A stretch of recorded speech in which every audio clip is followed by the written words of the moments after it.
پناہ مانگتی ہوں اللہ کی شیطان مردود سے۔ شروع اللہ کا نام لے کر جو بڑا مہربان نہایت رحم والا ہے۔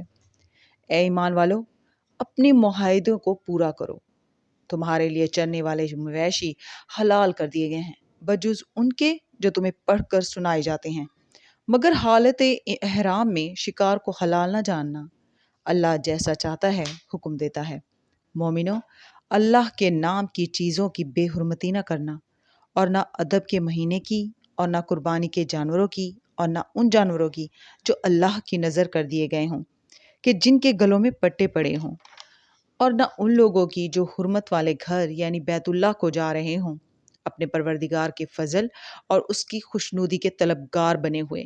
اور جب احرام اتار دو تو پھر اختیار ہے کہ شکار کرو، اور کچھ لوگوں کی دشمنی جس وجہ سے کہ انہوں نے تم کو مسجد حرام سے روکا تھا تمہیں اس بات پر آمادہ نہ کر دے کہ تم زیادتی کرنے لگو۔ اور دیکھو، نیکی اور پرہیزگاری کے کاموں میں ایک دوسرے کی مدد کیا کرو، اور گناہ اور ظلم کی باتوں میں کسی کے ساتھ تعاون نہ کرو، اور اللہ سے ڈرتے رہو۔ کچھ شک نہیں کہ اللہ کا عذاب سخت ہے۔ تم پر مرا ہوا جانور اور بہتا لہو اور سور کا گوشت اور جس چیز پر اللہ کے سوا کسی اور کا نام پکارا جائے، اور جو جانور گلا گھٹ کر مر جائے، اور جو چوٹ لگ کر مر جائے، اور جو گر کر مر جائے، اور جو سینگ لگ کر مر جائے، یہ سب حرام ہیں۔ اور وہ جانور بھی جس کو درندے پھاڑ کھائیں، مگر جس کو تم نے مرنے سے پہلے ذبح کر لیا ہو، اور وہ جانور بھی جو غیر اللہ کے آستانے پر ذبح کیا جائے، اور یہ بھی کہ 500 سے قسمت معلوم کرو۔ یہ سب گناہ کے کام ہیں۔ آج کافر تمہارے دین سے نا امید ہو گئے ہیں، تو ان سے مت ڈرو اور مجھے سے ڈرتے رہو۔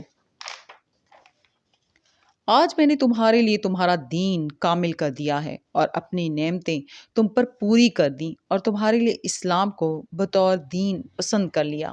ہاں، جو شخص بھوک میں ناچار ہو جائے بشرطے کہ گناہ کی طرف مائل نہ ہو تو اللہ بخشنے والا ہے، بڑا مہربان ہے۔ اے نبی، تم سے پوچھتے ہیں کہ کون کون سی چیزیں ان کے لیے حلال ہیں۔ ان سے کہہ دو کہ سب پاکیزہ چیزیں تم کو حلال ہیں، اور وہ شکار بھی حلال ہے جو تمہارے لیے ان شکاری جانوروں نے پکڑا ہو جن کو تم نے سدھا رکھا ہو، اور جس طریق سے اللہ نے تمہیں شکار کرنا سکھایا ہے اس طریق سے تم نے ان کو سکھایا ہو۔ تو جو شکار وہ تمہارے لیے پکڑ رکھیں اس کو کھا لیا کرو، اور شکاری جانوروں کے چھوڑتے وقت اللہ کا نام لے لیا کرو، اور اللہ سے ڈرتے رہو، بے شک اللہ جلد حساب لینے والا ہے۔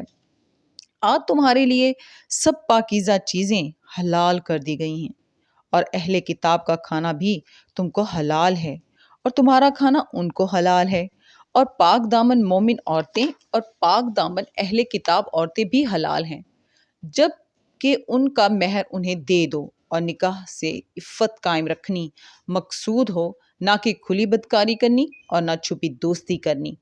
اور جو شخص ایمان کا منکر ہوا اس کے عمل ضائع ہو گئے، اور وہ آخرت میں نقصان پانے والوں میں ہوگا۔ صدق اللہ العظیم۔